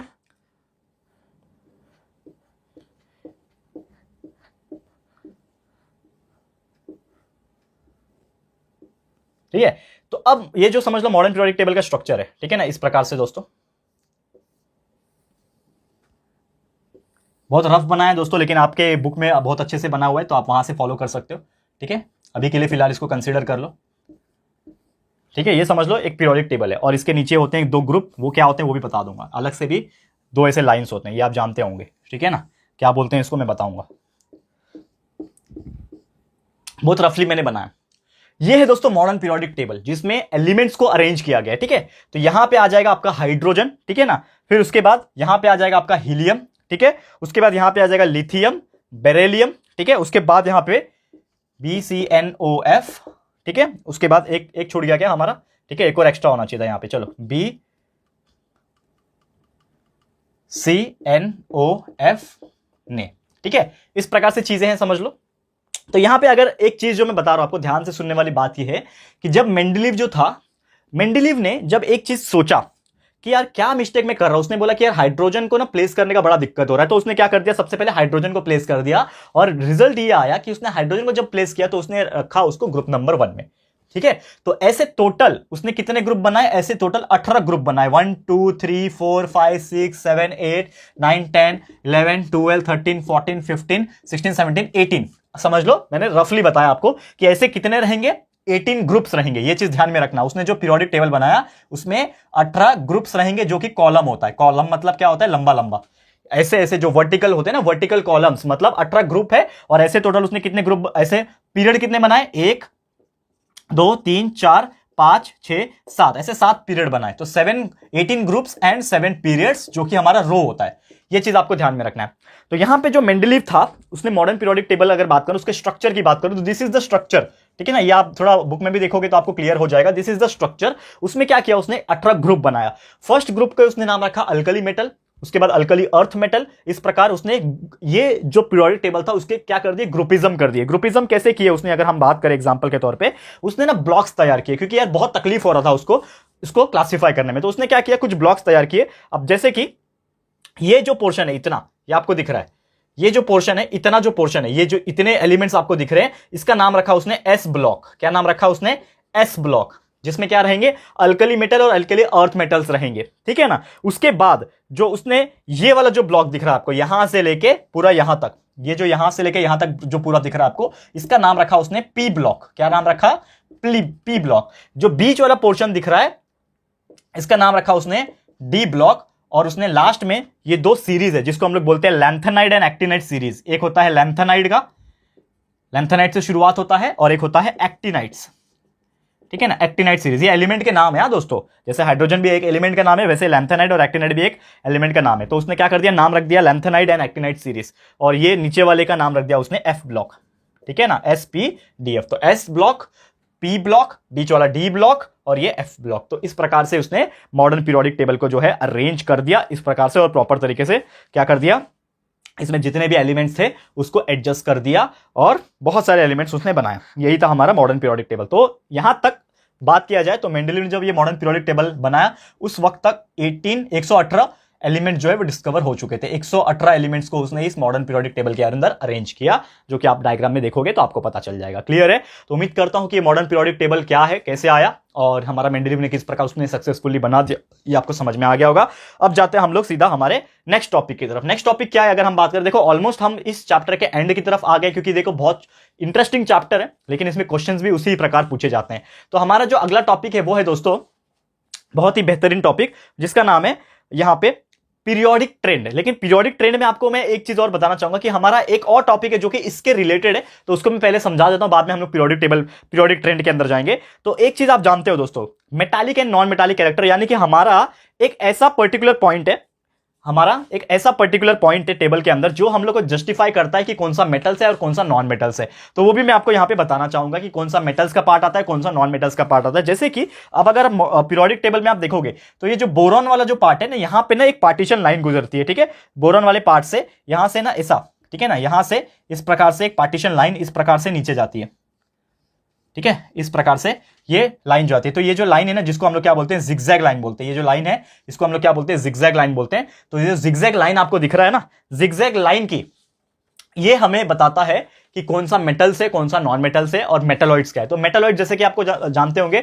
एक मेटल होते हैं, एक नॉन मेटल होते हैं, और एक मेटलॉइड्स होते हैं। मेटलॉइड्स के पास दोनों की प्रॉपर्टी होती है, मेटल्स की भी और नॉन मेटल्स दोनों की ही प्रॉपर्टी होती है, ठीक है। तो यहां पे अगर मैं बात करूं कि ये जो जिगजैग लाइन है, इसके इस तरफ जो एलिमेंट्स है, ये पूरे जो एलिमेंट्स होंगे ना, ये पूरे जितने भी एलिमेंट्स होंगे, ये क्या होंगे, ये मेटल्स होंगे। क्या होंगे, मेटल्स, हाइड्रोजन को छोड़ के। हाइड्रोजन एक नॉन मेटल है, ठीक है, हाइड्रोजन को छोड़ के ये पूरे जितने भी आपको दिख रहे हैं, ये पूरा पार्ट, जो ये पूरा पार्ट मैं आपको पूरा यहां पे रफ कर रहा हूं, ये पार्ट जो है पूरा का पूरा मेटल से, ये पूरा का पार्ट पाया है मेटल से, यानी ये जिगजैग लाइन के इस तरफ वाले पार्ट क्या है, मेटल से ज्यादातर, ठीक है। वही अगर मैं नॉन मेटल्स की बात करूं तो अगर आप ये जो है ना ये लाइन इसको छोड़ के ये जो जितने भी पार्ट आपको दिख रहे हैं ये वाले पार्ट, ये जनरली क्या होते हैं, नॉन मेटल्स होते हैं। क्या होते हैं दोस्तों, नॉन मेटल्स होते हैं। और ये जिगजैग लाइन के आसपास वाले जो होते हैं ना, ये इतने, ये पोर्शन में जो एलिमेंट्स आ जाएंगे वो मेटलॉइड्स होते हैं। और ये आपने आप जब आपका जो मॉडर्न पीरियोडिक टेबल है उसमें आप ध्यान दोगे ना तो आपको समझ में आ जाएगा कि कौन से मेटल से कौन से नॉन मेटल से। इस प्रकार से छोटा सा टॉपिक था, जनरली एग्जाम में पूछता नहीं है, लेकिन फिर भी आपको जानकारी देना मेरा फर्ज था। उम्मीद करता हूं ये बहुत ही रफ लैंग्वेज में पढ़ा रहा हूं दोस्तों, क्योंकि रिवीजन का मतलब क्या होता है, रफली पढ़ाना, ठीक है ना, रफली आपको रिवाइज करवाना, ये चीज आपको ध्यान देना है,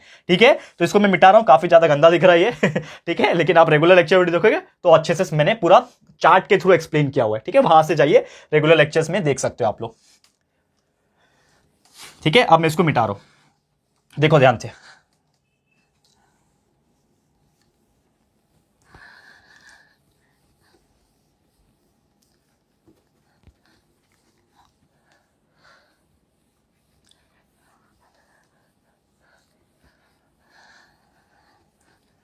ठीक है दोस्तों, ये इतना समझ में आ गया।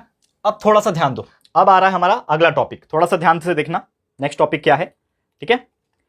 अभी और भी बहुत सारे टॉपिक्स बचे हैं इस चैप्टर के अंदर जो जनरली आपके एग्जाम में पूछे जा सकते हैं, जैसे कि उसमें से एक टॉपिक है हमारा, वही दोस्तों, periodic trends in modern periodic table. Periodic trends क्या होता है अगर हम बात करें इसमें, तो उसके पहले आपको मैं एक चीज बताना चाहूंगा कि आप जानते हो कि एटम जो होते हैं ना, एटम्स, ठीक है ना, जो एटम्स होते हैं, ठीक है, हर एक एटम का क्या होता है, एटॉमिक नंबर होता है। हाँ, और जो मॉडर्न पीरियोडिक टेबल भी हमने जो डिस्कस किया उसमें एक चीज मैंने नहीं बताया कि वो जो मॉडर्न पीरियोडिक टेबल जो बनाया गया वो एटॉमिक मास के हिसाब से नहीं, वो एटॉमिक नंबर के हिसाब से बनाया, जो कि सुटेबल था। मतलब मेंडलीव को बाद में समझ में आया कि हम एटॉमिक मास कर रहे हैं कितने दिनों से, अगर हम एटॉमिक नंबर के हिसाब से अरेंज कर देंगे तो ये ज्यादा बेटर होगा, ठीक है।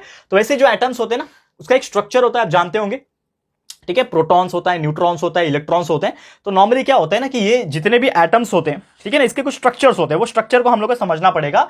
और समझ लो एक एलिमेंट है, ठीक है ना, तो उसके क्या होते हैं, आउटर मोस्ट शेल में ना कुछ इलेक्ट्रॉन्स होते हैं, ठीक है ना। समझ लो कि इस प्रकार से उसके शेल होते हैं, जैसे हमारे पृथ्वी जो होता है प्लैनेटरी सिस्टम होता है, वैसे इसके भी कुछ इलेक्ट्रॉन्स होते हैं। तो उसके 4 शेल होते हैं, जैसे कि के, एल, एम, एन, इस प्रकार से 4 शेल्स होते हैं। कौन से के, एल, एम, एन, 4 शेल्स होते हैं आउटर मोस्ट ऑर्बिट्स के, 4 शेल होते हैं, जिसमें नॉर्मली जो इलेक्ट्रॉन्स आते हैं वो आते हैं 2, 8, 18 और 32, इस प्रकार के एलिमेंट्स अरेंज होते हैं। जैसे कि एग्जांपल के तौर पे बात करूं कि समझ लो आपका एक एलिमेंट है क्लोरीन, ठीक है ना,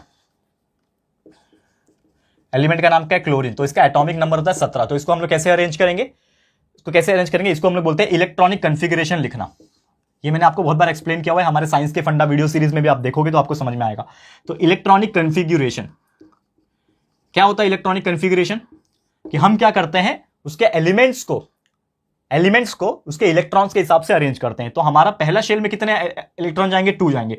दूसरे शेल में मैक्सिमम कितने जा सकते हैं, 8 जा सकते हैं। तीसरे शेल में मैक्सिमम 18 जा सकते हैं, लेकिन उसकी जरूरत नहीं पड़ेगी क्योंकि 2 और 8 पहले हो गए, 17 टोटल है, 2 8 पहले चले गए यानी 10 हो गए, तो कितने बचे, 7, तो अगला हो जाएगा 7, यानी 287 is the electronic configuration. And उसी के बेस पे वैलेंसी भी निकाला जाता है। और ये वैलेंसी कैसे निकालते हैं ये ऑलरेडी मैंने बताया हुआ है, आपके सिलेबस में अंदर है नहीं, चैप्टर के अंदर है नहीं, लेकिन 9th में आपने पढ़ा होगा, मेरे से ही पढ़ा होगा अगर आपने हमारे वीडियोस देखे होंगे। तो वैलेंसी यानी कि the number of electrons required to complete its octet और द आउटर मोस्ट शेल। तो अभी 7 है, इसको कंप्लीट करने के लिए एक और चाहिए, तो वैलेंसी इसका 1 हो जाएगा, ठीक है। तो इसका वैलेंसी 1 हो गया। तो ये इलेक्ट्रॉनिक कन्फिगरेशन, ये वैलेंसी, इस प्रकार के भी क्वेश्चंस एग्जाम में पूछे जा सकते हैं अगर इस चैप्टर में से पूछे जाएंगे तो। अब थोड़ा सा हम डिस्कस कर लेंगे, एक बहुत ही अच्छा टॉपिक है पीरियोडिक ट्रेंड्स। तो मैंने आपको बता दिया एटम्स का पीरियोडिक ट्रेंड्स क्या था, ये आपको मैंने बता दिया। एक छोटा सा टॉपिक है जिसका नाम है दोस्तों, क्या नाम है, बहुत ही बेहतरीन topic, atomic size of the atom, ठीक है ना। क्योंकि एटम देख रहे हैं हम लोग, तो एटम का एक साइज भी होता है। अब एटम का साइज जो होता है वो किसके हिसाब से निकाला जाता है, ये भी थोड़ा सा ध्यान से समझ लो, ठीक है। कैसे निकालते हैं थोड़ा सा देखते हैं हम लोग।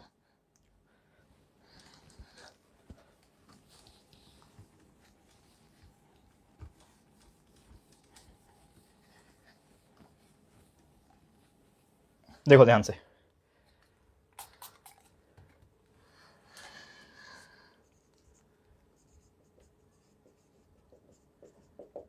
Atomic size. अब जैसे कि आप जानते हैं कि समझ लो कोई एक एटम है, तो उसके अंदर क्या होगा, उसका एक न्यूक्लियस भी होगा। तो आउटर मोस्ट शेल का जो पार्ट होता है ना, आउटर मोस्ट शेल का जो पार्ट, ठीक है, उसका जो सेंटर पॉइंट है यानी न्यूक्लियस से, ठीक है ना, अगर हम बात करें जो डिस्टेंस होता है, ठीक है ना, यानी कि उसका एक डिस्टेंस होगा, उसको हम लोग क्या बोलते हैं दोस्तों, रेडियस, उसको हम लोग रेडियस कहते हैं। तो जो एटॉमिक रेडियस होता है ना, रेडियस मतलब क्या कहलाएगा, उस एटम का रेडियस यानी एटॉमिक रेडियस। तो atomic radius is nothing but the atomic size. तो अगर कोई भी चीज आपको पूछेगा एटॉमिक साइज क्या है, मतलब आपको क्या पूछ रहा है, वो एटॉमिक रेडियस के बारे में पूछ रहा है। और एटॉमिक रेडियस क्या होता है, it is the distance between the nucleus of the atom and its outermost shell. तो इसका आउटर मोस्ट शेल का ये पार्ट है और ये उसका न्यूक्लियस होगा। तो न्यूक्लियस से लेके इसका जो भी डिस्टेंस है, यहां से लेके यहां तक का जो भी डिस्टेंस है, उसी को हम लोग एटॉमिक रेडियस बोलेंगे, या फिर इन शॉर्ट उसको हम लोग बोलेंगे एटॉमिक साइज। बहुत ही साधारण सा डेफिनेशन है। और जनरली ये जो एटॉमिक रेडियस होता है इसको हम यूनिट में लिखते हैं पिकोमीटर में, ठीक है ना। पिकोमीटर को नॉर्मली लिखा जाता है, जैसे आप पता है ना सेंटीमीटर होता है, मीटर होता है, मिलीमीटर होता है, वैसे एक पिकोमीटर होता है जो कि बहुत छोटा यूनिट है, ठीक है ना। पीएम लिखते हैं, पिकोमीटर को पीएम लिखा जाता है जो कि बहुत छोटा यूनिट है। और इसका मतलब ये होता है 1 पिकोमीटर का जो वैल्यू होता है वो होता है दोस्तों 10⁻⁻12 मीटर। इसका मतलब क्या हुआ, एक मीटर को आप डिवाइड करोगे 1 के आगे 12 बार 0 लिख के,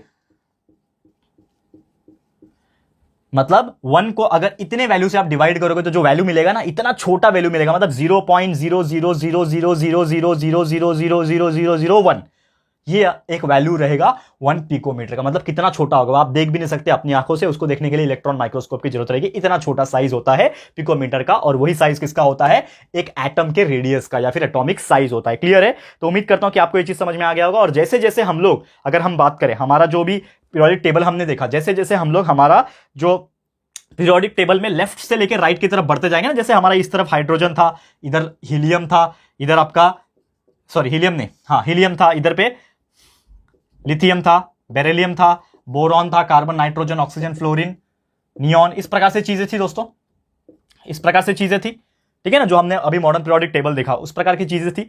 तो उसमें आप एक चीज नोटिस करते हैं कि जैसे आप उसमें लेफ्ट से लेकर राइट तक बढ़ोगे ना, तो एटम का जो एटॉमिक रेडियस होगा वो क्या हो जाएगा, डिक्रीज होगा। यानी कि एक स्टेटमेंट हम लोग यहां से क्या बोल सकते हैं कि whenever we go left to right in a modern periodic table, the atomic size और we can say the atomic radius will start decreasing. And इसके पीछे एक रीजन है क्यों डिक्रीज होगा। सीधी सी बात है कि जब हम लोग आगे की तरफ बढ़ेंगे, मतलब उसका एटॉमिक नंबर बढ़ रहा है, एटॉमिक नंबर बढ़ रहा है, यानी कि नंबर ऑफ पॉजिटिव चार्ज जो होंगे वो बढ़ेंगे। तो नंबर ऑफ पॉजिटिव चार्ज जब बढ़ेंगे तो ये आपका जो न्यूक्लियस होगा उसका साइज भी बढ़ता जाएगा, और इसके कंपेरिजन में जो रेडियस होगा वो छोटा होता जाएगा। एंड जितना आप बढ़ोगे आगे उतना उसका पॉजिटिविटी बढ़ता जाएगा, और जो डिस्टेंस बचेगा आउटर मोस्ट शेल के बीच में और न्यूक्लियस के बीच में वो कम कम होते जाएगा। जिसका मतलब क्या है कि एटॉमिक रेडियस धीरे धीरे कम होता जाएगा। और इसीलिए हम लोग बोल सकते हैं कि यहां पे due to the increase of the nuclear charge के इंक्रीज होने के वजह से जो स्पेस होगा, जो डिस्टेंस होगा एक न्यूक्लियस और एक आउटर मोस्ट शेल के अंदर, वो डिक्रीज हो रहा है। तो वो डिक्रीज हो रहा है, इसका मतलब सिंपल सी बात है, क्या डिक्रीज हो रहा है, एटॉमिक रेडियस डिक्रीज हो रहा है। और एटॉमिक रेडियस डिक्रीज हो रहा है, इसका मतलब क्लियरली बोल सकते हैं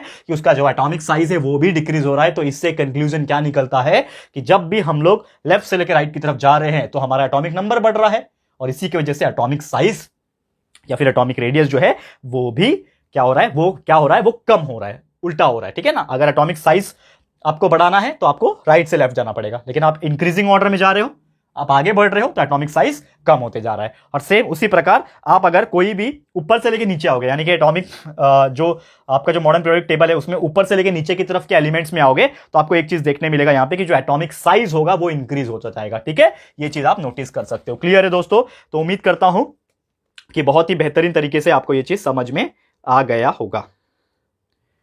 क्लियर है, आगे बढ़े, चलो।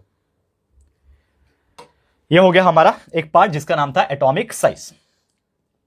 क्लियर है दोस्तों। तो उम्मीद करता हूं कि ये चीज आपको समझ में आ गया होगा। तो ऐसे इस टॉपिक के ऊपर ऐसे कई सारे क्वेश्चंस आपको पूछे जाएंगे एग्जाम में कि देखो गिव रीजन वगैरह के चांसेस तो कम है। नॉर्मली आपको न्यू मॉडल पेपर तो पता ही होगा। अगर नहीं पता है न्यू मॉडल पेपर किस प्रकार के क्वेश्चंस एग्जाम में पूछने वाले हैं तो प्लीज मुझे कमेंट करके इस वीडियो के एंड में बता देना, कमेंट कर देना कमेंट बॉक्स में। मैं आप लोग के लिए मॉडल पेपर और पैटर्न किस प्रकार आने वाला है आपके साइंस में, मैथ्स में, ये आपको मैं बना दूंगा अलग से वीडियो। जैसे बोर्ड एग्जाम के कई सारे टिप्स वाले वीडियो कि किस प्रकार पेपर लिखना है, फ्लो चार्ट कैसे ड्रॉ करना है, क्या क्या गलती होती है बोर्ड के, वैसे मैंने बहुत सारे वीडियोस बनाए हुए हैं। आप जाओ हमारा प्लेलिस्ट में देखोगे तो टॉप पे नजर आएगा उस टाइप के वीडियोस, तो आप देख लेना। और आपको ऐसा लगता है कि आपको साइंस वगैरह के मॉडल पेपर चाहिए या फिर आपको ऐसा लगता है कि हमें पेपर पैटर्न चाहिए तो हमें प्लीज कॉमेंट करके बताना। और हमारा एक टेलीग्राम ग्रुप है दोस्तों, ठीक है ना। अगर आप देखोगे तो हमारा एक जेआर ट्यूटोरियल्स का टेलीग्राम ग्रुप है, उसको ज्वाइन कर लो फटाफट से, क्योंकि उस प्रकार के कई सारी चीजें हम टेलीग्राम ग्रुप में भेज सकते हैं और भेजे भी है। तो आप जाके देख लेना और टेलीग्राम ज्वाइन करके रख लो। हमारा जो टेलीग्राम ग्रुप है उसका जो लिंक है डिस्क्रिप्शन बॉक्स में मिल जाएगा। और कुछ डाउट्स रहेगा तो आप मुझे इंस्टाग्राम पे भी फॉलो कर सकते हो, लिंक डिस्क्रिप्शन बॉक्स में दिया हुआ है, फॉलो करके मैसेज कर लो, मैं आपको रिप्लाई जरूर से दे दूंगा। ठीक है दोस्तों, तो यही सब टॉपिक थे हमारे इस चैप्टर के अंदर जो हमने पूरे डिटेल में हमने डिस्कस कर लिए, कई सारी चीजें कि क्या क्या था। और मुझे लगता है कि ओवरऑल जो मेन इंपॉर्टेंट जो मोस्ट इंपॉर्टेंट टॉपिक्स थे आपके एग्जाम रिलेटेड जो पूछ सकते हैं वो हमने कवर कराने की कोशिश की है। तो इसी के साथ दोस्तों हमारा जो वन शॉट वीडियो है साइंस 1 का जो सेकंड चैप्टर है पीरियोडिक क्लासिफिकेशन ऑफ एलिमेंट्स, ये हमने कोशिश की है यहाँ पे कंप्लीट करने के लिए और उम्मीद करता हूं बहुत अच्छी तरीके से समझ में आ गया होगा। ठीक है, और बाकी ज्यादा जानकारी के लिए टोटल बोलते हैं ना, टोटल और ज्यादा डीप में जाने के लिए अगर आपको चाहिए तो आप हमारे रेगुलर लेक्चर वीडियो जो इस चैप्टर पे बने बनाए हैं ऑलरेडी बहुत अच्छी तरीके से, वो भी आप जाके देख लेना। दोनों के कंबाइंड स्टडी करोगे यानी कि वन शॉट भी और रेगुलर लेक्चर्स भी दोनों को मिला के जब स्टडी करोगे ना तो जो रिजल्ट आएगा ना ये बहुत ही बेहतरीन आएगा। ये करके देखो दोस्तों। ठीक है, तो वीडियो समाप्त होता है। हमारे प्लेलिस्ट को चेक करते रहना, वीडियोस बने हुए हैं बहुत सारे, तो जाके देख लो, पढ़ाई करते रहो। इसी के साथ वीडियो समाप्त होता है। ये वीडियो ये चैप्टर आपको कैसा लगा है प्लीज हमें कमेंट करके बताना, अपनी राय और सजेशन जरूर से देना दोस्तों। वीडियो पसंद आया है, वन शॉट वीडियो वाकई आपको पसंद आ रहा है दोस्तों, तो प्लीज वीडियो को लाइक कर देना, शेयर कर देना अपने दोस्तों को, 10वीं के स्टूडेंट्स को यार शेयर करो, बताओ, क्योंकि बहुत सारे लोग नहीं जानते कि हम वन शॉट वीडियोस भी ला रहे हैं उनके लिए मेहनत करके। तो प्लीज शेयर कर देना टू द मैक्सिमम पीपल ताकि उनको अवेयरनेस क्रिएट हो जाए। तो प्लीज शेयर। एंड साथ ही में दोस्तों फर्स्ट टाइम अगर चैनल पे आए हो, अभी तक चैनल को सब्सक्राइब नहीं किया है तो फटाफट से हमारे चैनल को भी सब्सक्राइब कर देना और साथ ही में एक बेल आइकन होता है उसको प्रेस कर देना। ठीक है दोस्तों, और क्या बोल सकता हूं, और यही बोलूंगा कि हम जल्दी आपसे मिलेंगे और भी ऐसे ही वीडियोस के साथ, और भी नए नए वीडियोस हम लेके आएंगे। वन शॉट वीडियोस भी रेगुलर ला ही रहे हैं, तो आप लोग बने रहना हमारे साथ एंड तक। तब तक के लिए thank you and good bye.